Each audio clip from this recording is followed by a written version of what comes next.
Live mula sa GMA Network Center, ito ang 24 Oras. Magandang gabi po, Luzon, Visayas at Mindanao. Siya na nga ang sangkot sa aksidente, siya pa ang may lakas loob na manampal ng pulis. Kaya naman tuluyan ng pinosasa ng isang babae sa Cavite na nakainom umano. Nakatutok si Marisol Abduraman, exclusive. Nakikipagtalo at tila ayaw paawat ang babaeng ito habang kausap ng mga pulis sa Imus, Cavite. Kahit anong pakiusap ng mga pulis, ayaw sumunod ng babae na walang pakundangan umanong nagmumura. Ba't ako sasakay dyan? Bobo ka ba? Maglalakad ako. Napasugod ang mga pulis sa lugar dahil nagpasaklolo raw ang mga traffic enforcer sa isang vehicular accident. Pero sa halip na makipagtulungan, naging matapang pa raw at palaban ang babae. Nakainom yung driver. Gusto man nilang mahinahon na gawin yung kanilang trabaho. Pero itong driver talaga, ma'am, ay masyadong unruly na. Hindi pa rin nagpatinag ang pulis sa galit na babae hanggang sinampal na siya ng babae. Doon na niya ito pinusasan. Marikarapatan ka manahimik. Pero kahit nakaposas na, sinipa pa rin niya ang pulis. Nakausap namin ang arresting officer na nakita sa video. Napansin namin ang mga sugat sa kanyang kamay. Pinagkakalmot nga raw siya ng babae. Bakit po niya kayo pinagkakalmot, sir? Kinukuha ko po kasi yung susi niya kasi ayaw ko po siyang pag-drive-in kasi siya po yung nakainom. Baka makadisgrasya pa po. Nasugat din daw ng susi naman ang kanyang kabady. Aminadong 29 anyos sa suspect sa kanyang ginawa. Sabi ko sasama naman po ako eh. Bigla akong pinusasan. Nabisit na po ako eh. Sabi ko bitawan niyo ako. Nasasaktan na din. Di sinaktan ko na lang din sila. Nakurot-kurot ko sila dun. Sino ka ba? Aminado rin siyang nakainom at walang lisensya. Sinampahan siya ng patong-patong na reklamo, kabilang na ang direct assault, driving without license, drunk driving at reckless imprudence resulting in damage to property. Nag-undergo din siya ng breath analyzer, ma'am. Positive naman. Desidido naman ang Imus Police na tuluyan ang suspect dahil sa kawalang umano nito ng respeto sa mga alagad ng batas. Marikarapatan ka manahimik. Para sa GMA Integrated News, Marisol Abduraman, nakatuto 24 Oras. Good news at bad news sa mga mamimili. Bumagal ang pagmahal ng mga produkto at serbisyo nitong Enero. Maliban po sa bigas na pinakamabilis ang pagmahal sa nakalipas na 14 na taon. Nakatutok si Maki Pulido. Sabi nga, sa kainan, mawala na ang lahat, wag lang ang kanin. Pero ang staple food na ito ng mga Pinoy ang may pinakamabilis na pagtaas ng presyo nitong Enero kumpara sa ibang mga produkto at serbisyo. 22.6% ang inflation rate sa bigas nitong Enero, pinakamataas sa loob ng 14 na taon. Mula noong January 2023, 10 piso na ang itinaas sa kada kilo ng regular milled rice, 11 pesos naman sa well milled. Kung titingnan natin yung time series ng rice inflation in 2023, ito ay mababa mula January hanggang July of 2023. So January of July, so mababa siya. So nagkaroon lang tayo ng pagtaas noong August last year, tapos talagang pumalo siya noong September, and then tuloy-tuloy na. At maaaring magtuloy-tuloy pa ang mataas na inflation rate ng bigas hanggang July, sabi ng PSA. Mataas na presyo ng ini-import na bigas ang nakikitang dahilan ng PSA sa pagsirit ng inflation rate ng bigas ngayong Enero. Ilang ulit nang sinabi ng Bantay Bigas, sana pagtuunan kasi ang lokal na produksyon sa halip na importasyon. Palaging solusyon ng gobyerno dito sa napakataas na presyo ng bigas ay yung mag-import ng mag-import, kung saan very inflationary talaga ang pag-i-import, no, sa halip na palakasin yung ating lokal na produksyon. Presyo ng bigas ang main driver ng inflation ngayong buwan. Pero dahil bumaba ang ibang produkto at serbisyo, bumaba naman ang inflation rate nitong buwan kumpara sa kaparehong panahon noong nakaraang taon. 2.8% ang headline inflation o pagtaas ng presyo ng mga produkto at serbisyo ngayong January 2024. 8.7% ito noong January 2023, habang 3.9% noong December 2023. Bumagal daw kasi ang pagtaas sa presyo ng gulay, partikular ang sibuyas, isda, itlog, renta sa bahay, kuryente at tubig. Dahil bigas ang pinakamalaking konsumo ng mga mahihirap nating kababayan, pinakaramdam nila ang pagsirit ng presyo nito. Sabi nga ng tricycle driver na si Walter Forrest, mula 2 takal, pinagkakasya na lang nila ang 1.5 para sa 4 na miyembro ng pamilya. Ang kinikita niya kada araw ng pamamasada sa pambili na lang halos ng pagkain na pupunta. Pwedeng 2 araw yung 1 kilo sa amin na kami kumakain. Pero talagang yung tama-tama lang, walang extra rice. Cup lang talaga. Para sa GMA Integrated News, Maki Pulido nakatutok, 24 oras. Apektado na raw ang kita ng ilang namamasada sa tila walang frenong taas presyo sa langis mula nang pumasok ang 2024. Pabor kaya sila sa taas pasahe dahil dyan? Nakatutok si Joseph Moro. Alas 4 pa ng madaling araw, namamasada si Joven. May naitabi na siyang 750 pesos na pang-boundary pero wala pa dyan ang pangkain. 400 piso naman ang ginastos sa diesel na piso 50 sentimos ang iminahal ngayong araw. Sabay ng iba pang produktong petrolyo. Yung ikot ko 600. Tama lang talaga pangkain yung ikot ko ngayon.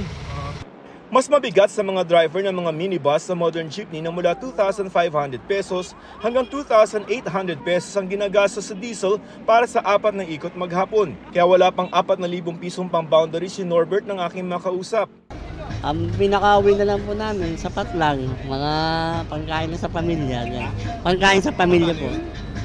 1,800. Sa bawat taas presyo ng diesel at gasolina, bawas kita ang ibig sabihin yan para sa mga driver ng mga pampublikong sasakyan. Ngayong taon pa lamang, 5 beses na nagtaas ng presyo ang diesel at gasolina. Sa pag-aaral ng GMA Integrated News Research sa datos ng Department of Energy, lampas 5 piso ang itinaas ng presyo ng gasolina simula Enero, lampas 4 na piso naman sa diesel. Kahit bitin ang kita, hindi nakikitang solusyon ng ilang nakausap kong driver ang taas pamasahe. Yung mga pasahero mo, hindi nga nakakabigay ng tama. Iba 13. Yung iba, binibigay 10, 12. Hirap din. Hirap din. Ang kailangan ang baba nila yung presyo ng krudo. Ayon sa Department of Energy, presyo sa world market ang dahilan ng tila walang prenong pagmahal ng krudo nitong nakaraang 5 linggo. Naramdaman daw kasi ang bantang bawas produksyon sa langis ng Organization of the Oil Exporting Countries o OPEC, bagaman pababa na raw muli ang presyo ng langis. Next week may chance ho tayo makakuha ng pagbaba. But please know, pag disappointing ho ang January niyan, baka bumawi sila sa February, kaya again magiging volatile na naman yan. Para sa GMA Integrated News, Joseph Morong, nakatutok 24 oras. Happy Tuesday, chikahan mga kapuso! Mula sa pagganap bilang si Tonton sa award-winning film na Firefly, dadalhin naman ngayon ng kapuso child star na si Ewan Micael ang kanyang husay at galing sa ating mga telebisyon. Para yan sa upcoming GMA Afternoon Crime Series, tampok ang ilan sa bigating pangalan sa industriya. Makichika kay Lars Santiago. Sorry, Nay. Di pa rin ako matapang. Kumurot at dumurog. Ilan lang ito sa paglalarawan ng marami sa natatanging pagganap ng sensational child actor na si Ewan Micael sa Metro Manila Film Festival at Manila International Film Festival Best Picture na Firefly. Kaya hindi nakakapagtaka na siya ang MMFF 2023 Best Child Performer para sa role ni Tonton. At ngayon, muli na naman niyang ipapamalas ang kanyang galing bilang si Rambo sa pinakabagong serye sa GMA Afternoon Prime na Forever Young. Sa story conference, nakasama ni Ewan ang kanyang co-stars tulad ni Yula Valdez, Michael De Mesa, Rafael Rosel, Alfred Vargas, Nadine Samonte at Sparkle Young Stars na sina Althea Ablan, Bryce Eusebio at Princess Aliyah. Nagkaroon na rin daw ng familiarity workshop si Ewan kasama ang mga gaganap niyang magulang sa series na sina Alfred at Nadine. Ang tagal ko na po siya nakausap. Ano napag-usapan niyo? Well, kasi nung workshop po kasi, nag-usap-usap po kami kasi nagwo-workshop po kami. mga pinag-usapan lang namin yung role namin. He's very deep and he's very, very smart. Yun lang masasabi ko. Kasi naka-eksena ko na rin siya sa Tadhana. So, mag-ina rin kami. Magaling siya. Magaling siyang artista talaga. Malalim na bata siya for his age. Pero at the same time, magaan kasama. Ako, nakikita ko yung anak ko sa kanya. So, nung first workshop namin, naramdaman ko yung connection. Proud na proud din ang iba pang cast sa galing ni Yuen. Nakaka-proud siya and makita mo talaga yung energy talaga ng bata and matalino siyang bata. Bata siya pero mature siya mag-isip and lahat ng parang sinasabi, nakakasunod talaga siya. Kaya parang kaedad ko na yan talaga yung tingin ko sa kanya, parang kaedad ko na. Happy rin si Yuen dahil bukod sa bagong project, binigyang parangal sa Hollywood ang Firefly. Nagulat po ako kasi akala ko mag-iiba. Pero hindi naman ako ganun kagulat kasi nga dito nanalo kami. Sobrang saya po kasi kahit saan kami laging nananalo. Lar Santiago, updated sa showbiz happening. Gustong alamin ng ilang senador ang mga posibleng nagtutulak sa mga security guard na gumawa ng krimen. Kabilang sa tinalakay, yung tamang haba ng trabaho at pasahod, pati panukalang taunang neuropsychological exam. Nakatutok si Dano Tingkungko. Sa isang viral video sa Cebu noong September 2023, biglang itinulak ng gwardya ang isang metal barrier para pigilang makaalis ang isang motorsiklo kaya ito natumba. Sa viral na insidente naman noong Hulyo, binato umano ng isang gwardya mula sa footbridge ang isang tuta. Bagamat pareho ng sinampahan ng kasong administratibo ang mga sangkot, gustong malaman ng mga senador kung ano ang posibleng nagtulak sa ilang gwardya na mag-amok. Paano natin masisiguro na hindi lamang physically kung hindi mentally qualified din ang sino man na nagnanais na pasukin ng hanabuhay na pagiging isang security guard? Marami sa mga security guard na hindi trained. Marami sa mga security guard ay overworked, underpaid. And because of that, sila po ay stressed na stress. Lumabas sa pagdinig na naglipa na pa rin ang mga security agency na wala o expired ang mga license to operate mula sa PNP SOSIA o Supervisory Office for Security and Investigation Agencies. Most likely, sir, because our Enforcement Management Division is always conducting this post-post inspection. Some agencies are still operating without valid LTO, sir, or expired LTO.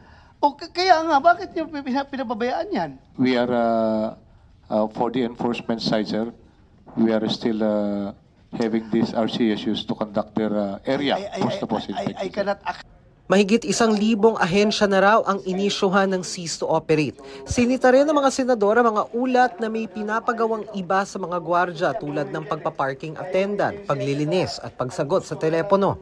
We will examine the employment records for at least 3 years, interview the employees, and inspect work premises po to determine the compliance with the labor general standards. Pati ang late umanong pasahod sa ilan. Meron advisory number 15 ang DOLE, which states na dapat bayaran ng tama as per contract rate. And it should be on time. Pinag-usapan din kung dapat gawing tauna ng neuropsychological exam sa mga gwardya na agency ang sasagot, pati ang tamang haba ng trabaho ng isang gwardya. I think 12 hours might be the culprit po. Dito sa yung mental and physical being ng ating mga security guards that might affect po yung kanilang disposition. So ako medyo malakas pa ako, yung 12 hours po parang mahirap po na straight duty po yan Security guards now are looking at deployment for 12 hours, sir. Kasi kung 8 hours lang po yun, sir, times 26, 15,000 lang po yung take-home dun, sir. Para sa GMA Integrated News, Dano Tingkungko, nakatutok 24 oras. Pati po mga telco, tinatarget na rin ng mga cyber attack. Dagdag yan sa pinoproblema pa nilang pagsugpo sa mga scammer na nakalulusot pa rin kahit required na ang SIM registration. At nakatutok si June Veneracion. Walang kamalay-malay ang lalaking naka-green na t-shirt na napapaligiran na pala siya ng mga tauhan ng PNP ACG. o Anti-Cybercrime Group. Pagkaabot sa napanggap na buyer nang binibenta umanong 2 registered SIM, agad siyang inaresto. Na-monitor sa social media ang galaw ng suspect kung saan 1,500 pesos umano ang benta niya sa isang registered SIM na verified pa ng isang e-wallet app. Marami kasing bumibili ng mga verified SIM card sa social media na ginagamit ito sa panloloko. Nagka-interest daw sa ganitong racket ang suspect dahil tumataas ang demand sa illegal na bentahan ng verified SIM. Hindi sila mag-iisip, hindi, baka scammer lang ito. So yung mga ganun ng mga advantages on the part ng mga bumibili ng verified accounts. Kabilang sa reklamong kakaharapin ng suspect ay ang paglabag sa SIM registration law. No comment po ba, sir? Comment po. Sir? No comment po. Inaalam pa kung pineke ba o hindi ng suspect ang pagpaparehistro ng SIM. Pero ang maluwag na sistema ng SIM registration ang isa sa mga nakikitang dahilan ng PNP-ACG kung bakit may mga nakakalusot pa rin. On the part ng SIM registration, talaga dapat mayroong physical registration of the numbers or the telco will control the acquisition of the SIM number. Sa pangkalahatan, malaki naman daw ang naitulong ng SIM registration law sa pagpapababa ng mga SIM-related crime, sabi ng PNP-ACG. Pero sabi ng Globe, halos 6 na bilyong scam at spam text ang kanilang binlock noong 2023. Doble raw yan ng bilang noong 2022.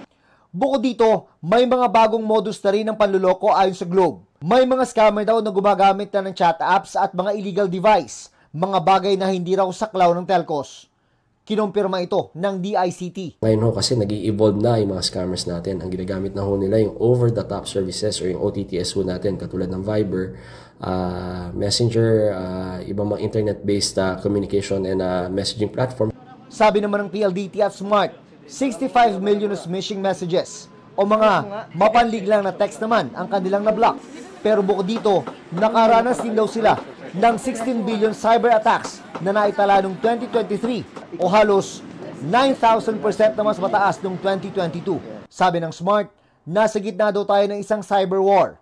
Kailangan daw tiyakin ang seguridad ng pangunahing infrastruktura tulad ng enerhiya, telecommunications at financial services, bagay na dapat pangunahan ng gobyerno sa pakikipagtulungan ng mga pribadong kumpanya. Para sa GMA Integrated News, June Veneracion, nakatutok, 24 oras. Hindi na lang mga sasakyang iligal na nakaparada ang pinuntirya sa Metro Manila. Sa Quezon City, pati mga jeepney na nagbababa at nagsasakay sa hindi tamang lugar, pinagsisita. Nakatutok si Sandra Aguinaldo. Pasado alauna ng hapon, makikita ang mga nakahintong sasakyan sa gilid ng EDSA sa pagitan ng Quezon Avenue at North Avenue.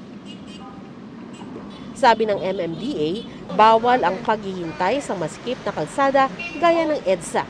Kaya sinita at tinikitan ang mga nakahintong sasakyan. Pakialis po to. Pinatabi rin ang mga vendor na nakahambalang. Di rin nakalampas sa kanto ng EDSA at North Avenue ang ilang rider. Nagpapahinga lang ma'am, nag-aantay ng booking. Paalala lang natin sa ating mga riders na naghihintay, mga ano po natin, no? Kumbaga yung mga booking, meron pong tamang loading and unloading area. Sa kahabaan ng Commonwealth Avenue, ilang pang pasaherong jeep naman ang tinarget dahil sa illegal loading and unloading. Natow naman ang mga sasakyan na ito na naabutang iligal na nakaparada sa isang palengke. Ang kotse ito, natikitan lang dahil agad na nakabalik ang driver. Mas maganda sana mo kung may parking talaga. Opo, para sa mga mamimili na rin po. Sa kabuuan, 35 ang natikita ng MMDA. 6 sa mga ito ang natow. Paliwanag ng MMDA, regular ang kanilang operasyon kaya mas makabubuti kung susunod sa mga regulasyon ang lahat. We have to intensify all clearing operations kung saan man yung mga kalsada na nangangailangan paluwagin para kahit paano makatulong sa ating mga kapwa motorista na makabawas ang traffic congestion. Sa Maynila, 13 motor, isang e-bike at isang kotse ang natikitan at natow dahil sa illegal parking. Sa gitna ng operasyon ng Manila Traffic and Parking Bureau sa Intramuros, sinubukan ng ilang driver na makiusap na huwag isama sa towing ang kanilang sasakyan. Pero hindi pumayag ang MTPB, kaya kailangan nilang tubusin ang mga sasakyan. Para sa GMA Integrated News, Sandra Aguinaldo, Nakatutok, 24 Oras. Pinabulaanan ng National Security Council ang anunsyo ng China na may itinaboy silang barko ng Pilipinas sa Baho de Masinloc. Nakatutok si Chino Gaston. Sabi ng China Coast Guard sa kanilang website, may itinaboy daw silang barko ng Philippine Coast Guard na pumasok umano malapit sa Baho de Masinloc o Scarborough Shoal nitong 5 ng Pebrero. Na ayon daw sa batas ang kanilang ginawa. Pero ayon sa National Security Council, guni-guni ang inanunsyo. Nasa Baho de Masinloc daw ang BRP Teresa Magbanwa para bantayan at suportahan ang mga Pilipinong mangingisda. Walang katotohanan niyang sinasabi ng China. Meron tayong isang Coast Guard vessel, yung BRP Teresa Magbanwa, na nandun ngayon. Wala ring hakbang na iginasa ang China laban sa pinakahuling resupply at rotation mission sa BRP Sierra Madre sa Ayungin Shoal na kinumpirma ng AFP na payapa at di nakaranas ng panggigipit. We attribute it to our ground commanders that they were able to accomplish the mission fully by rotating the troops and providing their provisions. It's not the first time that there was no interference. We do not gauge the success of the mission based on the interference or intervention of the Maritime Militia or the Chinese Coast Guard. Para sa GMA Integrated News, Chino Gaston, Nakatutok, 24 Oras. Tinawag ng China na malisyoso at walang batayan ang akusasyong cyber attack sa mga ahensya ng Pilipinas.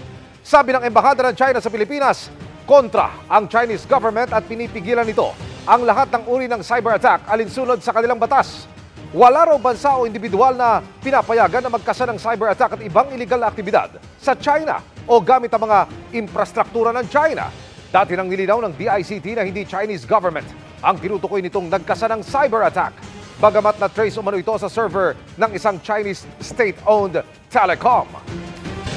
Wala nang babalikan na tirahan, pati kabuhayan, ang ilang taga Davao City na nabiktima ng pagguho at baha. Kamustahin natin sila sa live na pagtutok ni Argel Relator ng GMA Regional TV 1 Mindanao. Argel? Mel, nasa mahigit 3 ektaryang taniman ng mga prutas ang nasira ng matabunan ng gumuhong parte ng bundok sa Barangay Saloy, Davao City, bunsod ng walang humpay na pag-ulan. Dala-dala pa ni Nanay Merlita ang mga itatanim sanang kakao sa bundok ng Purok New Leyte, Barangay Saloy, Davao City. Pero hindi na niya ito mababalikan matapos gumuho ang bahagi ng bundok dahil sa mga walang humpay na ulan. Sakit god pero dili man tama kapugong kay inaiyahan man na. Pero unsa ang mga pananom nimo didto nga nalusnoan? Kakao, ang kakao saban na tanom ni sa akong bana diha kapin libo na niya.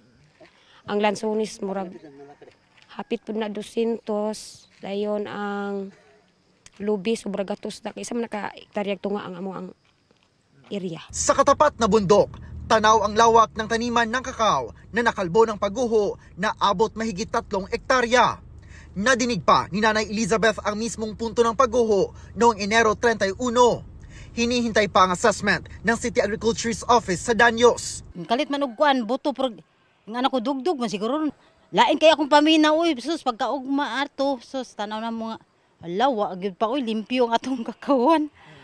Wala wa tay mahimo. Kung sa bundok may pagguho, may bitak naman sa mga kalsada papunta sa sentro ng barangay. Tinambakan na yan ng limestone ng mga barangay official para madaanan. Tulong-tulong naman sa pagpala sa gumuhong lupa ang mga residente ng Barangay Mamali ng Mati City, Davao Oriental. Dahil din yan sa baha. Unsay dalas tubig? Bato, graba, napay mga sagbot. Nya. Kining mga gapnod. Diretso rin sa inyo ha? Diretso diri. May ganin nakabangin lang kuan. Kawayan. Naputol din ang tubo ng kanilang poso, bagamat nagagamit pa sa paglalaba ng mga putikang damit. Kailangan daw tanggalan ng lupa at malalaking bato ang kanal para may daanan ng tubig. Base sa assessment ng bumisitang gobernador ng Davao Oriental, patuloy rin ang pamamahagi ng relief goods sa mga apektado. Mag-coordinate sa ating mga barangay governments, sa mga barangay LGU natin. By the time na i-release na natin yung mga financial assistance, lahat na-cover na doon.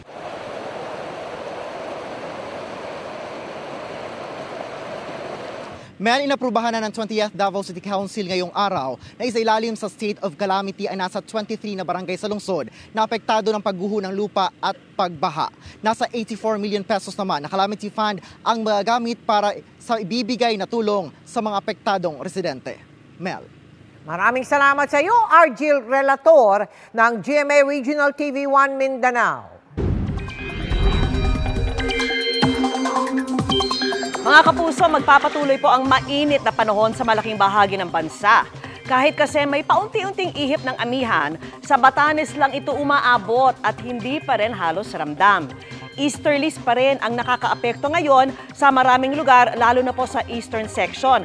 Pero mga kapuso, ang init at alinsangan ay maaari ring maging dahilan ng pagkakabuo ng makakapal na ulap na posible namang magdala ng pag-ulan. Base po sa datos ng Metro Weather, posible pa ring ulanin ang Mindanao, lalo na po sa hapon. Kasama sa mga makakaranas niyan ang Caraga, Davao Region, Northern Mindanao, Soc-Sargen at Zamboanga Peninsula. May heavy to intense rains pa rin dahil sa thunderstorms, kaya patuloy na maging alerto, lalo na yung mga unti-unti palang bumabangon mula sa pagbaha at landslide noong mga nakalipas na araw. May pag-ulan din sa Visayas, gaya sa Negros Provinces, Cebu, Bohol, Samar at Leyte Provinces. Sa Luzon, mananatiling maaliwalas bukas, maliban lang sa kalat-kalat na ulan sa Palawan at Mindoro Provinces. Mababa rin po ang tsansa ng ulan sa Metro Manila, pero kahit magpatuloy ang mainit na panahon, mag-monitor pa rin ng mga advisory ng Pag-asa sakaling magka-localized thunderstorm. Pinabulaanan ni Representative Pantaleon Alvarez na may tuturing na sedition ang panawagan niya at dating Pangulong Rodrigo Duterte na ihiwalay ang Mindanao sa Pilipinas. Kasunod yan ng pagkonsidera ng ilang opisyal sa Mindanao na magsampa ng reklamong sedition kina Alvarez at Duterte kung mauwi sa gulo ang panukala.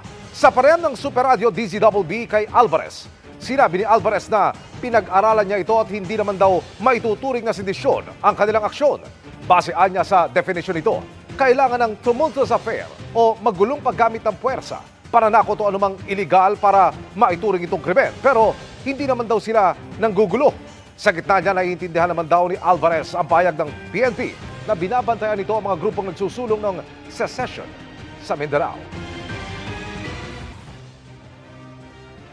I assume full responsibility sa aking mga actions. Hindi naman natin nanaisin na mauwi sa gulo.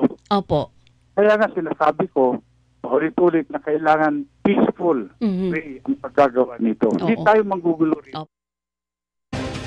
Tumaas ang trust at performance ratings ng matataas na opisyal ng gobyerno batay sa pinakahuling survey ng Okta Research. 76% ang nagtitiwala kay Pangulong Bongbong Marcos, habang 71% ang nagsabing nasisiyahan sila sa performance niya base sa survey nitong Disyembre. Mas mataas kumpara noong Oktubre, base sa survey na ikinasa noong December 10 hanggang 14. Tumaas din ang trust at performance ratings ni Vice President Sara Duterte, gayon din ni Senate President Juan Miguel Zubiri at House Speaker Martin Romualdez. Bagaman tumaas din ang trust rating ni Supreme Court Chief Justice Alexander Gesmundo, bumaba naman ang performance rating. Sa gitna ng tumitinding El Nino, unti-unti nang bumababa ang level ng tubig sa siyam na reservoir sa Luzon. Sa pinakahuling tala ng Pag-asa, nasa 210.08 meters na ang Angat Reservoir na nagsusupply ng tubig sa halos buong Metro Manila. Mababa po yan kumpara sa 212 meters na normal water level. Halos 2 meters din ang ibinaba ng La Mesa Reservoir. Nasa below normal na rin ang reservoir sa Ambuklao, Ipo, Binga, San Roque, Pantabangan, Magat at Kaliraya. Nauna nang sinabi ng Metropolitan Waterworks and Sewerage System o MWSS na sapat ang tubig ngayong tag-init kahit pa may El Nino. Paulit-ulit naman na paalala ng mga eksperto, mahalaga ang bawat patak ng tubig kaya magtipid. Na-diagnose na may cancer si King Charles III. Hindi binanggit ng Buckingham Palace kung anong uri ito ng cancer, pero hindi raw ito prostate cancer ayon sa isang royal source. Nakumpirma ito matapos isailalim si King Charles sa isang ospital procedure para sa benign prostate enlargement. Inabisuhan daw siya ng kanyang mga doktor na ipinagpaliban ng mga duty na nangangailangan ng pagharap sa publiko habang sumasailalim sa gamutan. Patuloy naman ang state business at official paperworks ni King Charles na nananatiling positibo sa kabila ng diagnosis. Inaasahang bibiyahe papuntang UK si Prince Harry sa mga susunod na araw para bisitahin ang kanyang ama.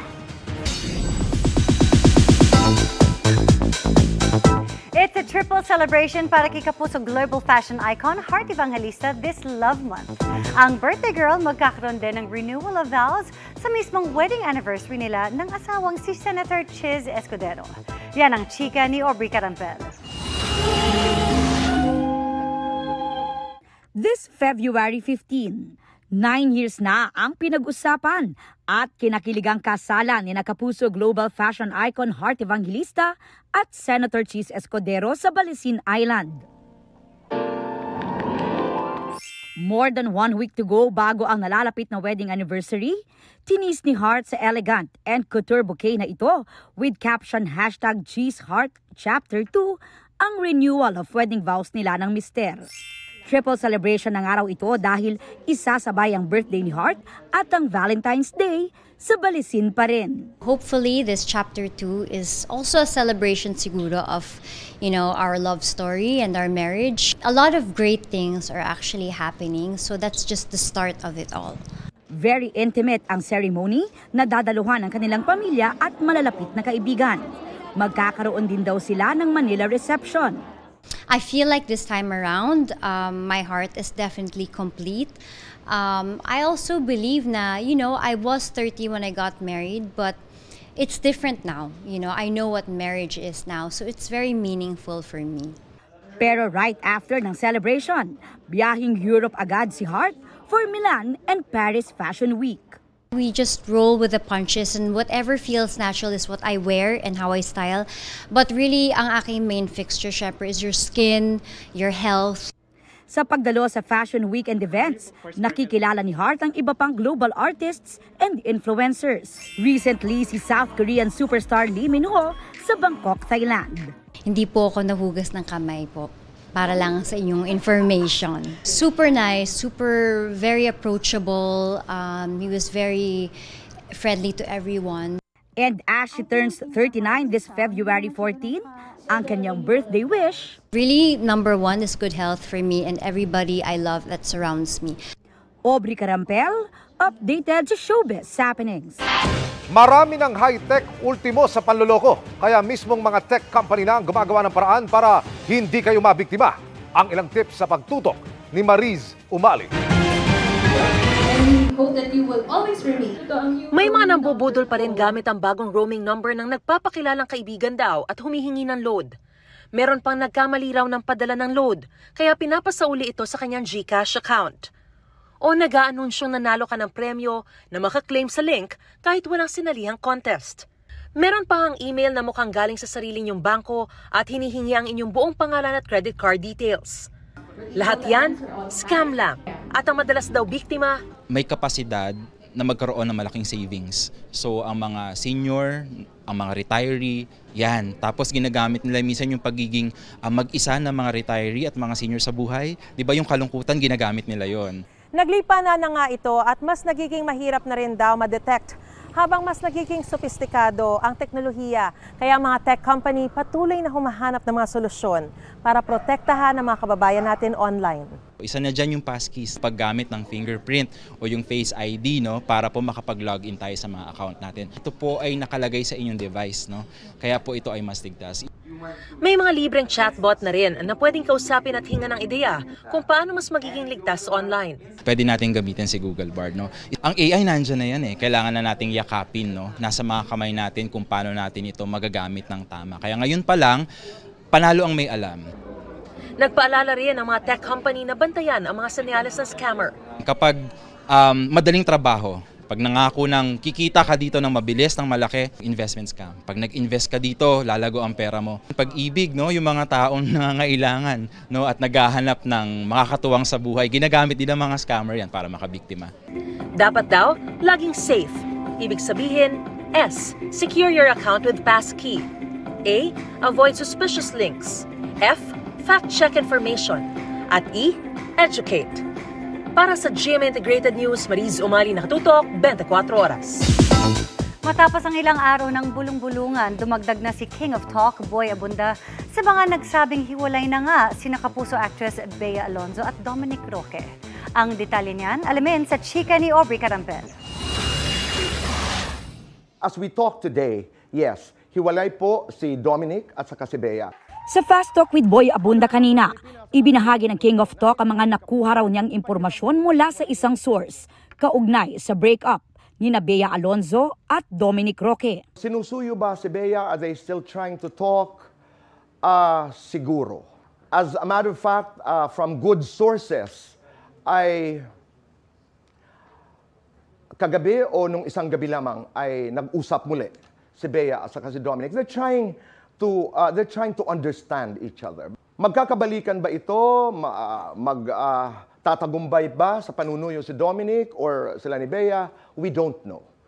2021 pa nang i-reveal ni Bea na in a relationship na siya with Dom. I want to spend my whole life with you forever. At July last year lang nang sorpresahin ni Dominic si Bea sa kanyang proposal. Pero ngayon, wala pang isang taon, sinasabing naghiwalay na ang dalawa. At ayon sa source ni Tito Boy, isinauli na raw ni Bea ang engagement ring kay Dominic.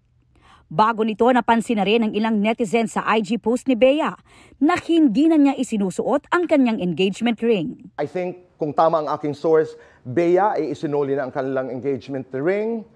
But are they hoping? Ako ang hula ko is yes.